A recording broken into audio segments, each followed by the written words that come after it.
Shalom, saudara-saudara kekasih yang diberkati dan disayangi oleh Tuhan. Hari ini saya yakin ada rencana Tuhan yang baik dalam hidup kita. Dan untuk rencana itu dapat terimplementasi, kiranya kita bersedia untuk sama-sama diselaraskan di dalam kebenarannya.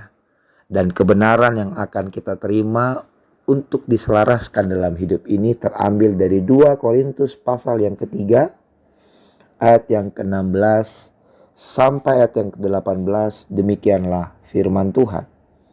Tetapi apabila hati seorang berbalik kepada Tuhan, maka selubung itu diambil daripadanya. Sebab Tuhan adalah roh, dan di mana ada roh Allah, di situ ada kemerdekaan. Dan kita semua, yaitu saudara dan saya, mencerminkan kemuliaan Tuhan dengan muka yang tidak berselubung. Dan karena kemuliaan itu datangnya dari Tuhan yang adalah roh, maka saudara dan saya itu diubah menjadi serupa dengan gambarnya dalam kemuliaan yang semakin besar. Haleluya. Tuhan itu baik. Dia berkata pagi hari ini, Dia berikan arah bagi kita hari ini. Dia sampaikan, kalau kita pada hari ini berbalik hati kita, saya yakin ini bukan ditujukan kepada organ hati di dalam tubuh ini, tetapi ini berbicara tentang jiwa kita. Jiwa kita harus berbalik kepada Tuhan.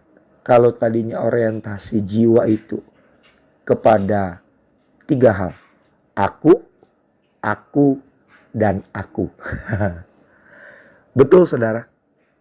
Orientasi jiwa hanya aku, dan aku. Namun pagi hari ini Tuhan mengarahkan kita. Dia memberikan ajakan bagi kita untuk berbalik. Jiwa kita harus berbalik kepada Tuhan.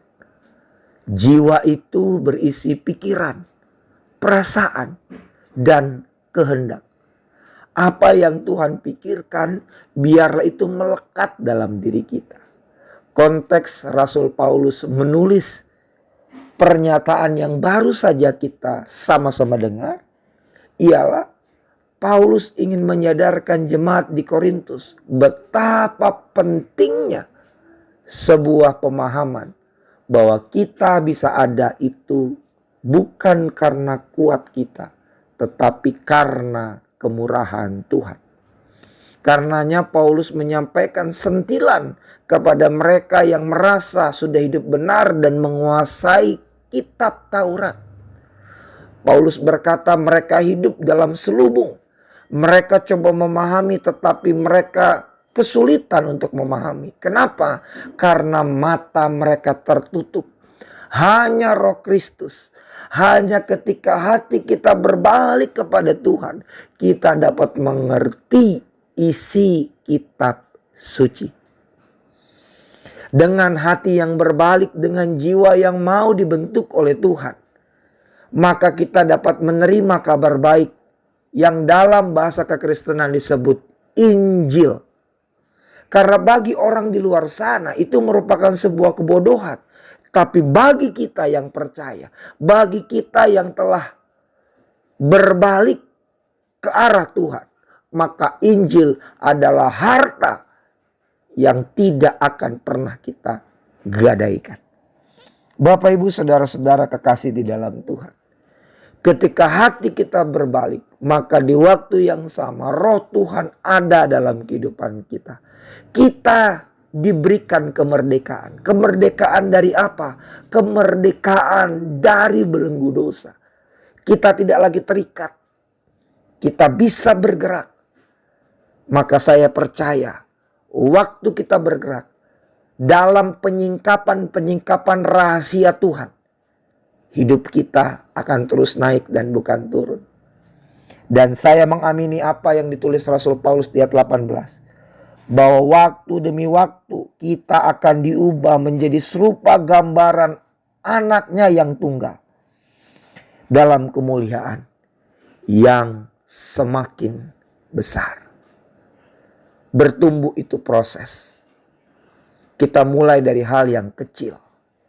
Karenanya menjadi serupa dengan Kristus. Kembali kepada bagaimana kita menyadari keberadaan kita harus berubah. Artinya sudut pandang. Artinya kita harus mengarah ke hal yang sebaliknya. Kalau sebelumnya kita melangkahkan kaki pada pemuasan daging, namun sekarang kita melangkahkan kaki pada pemuasan kehendak Tuhan.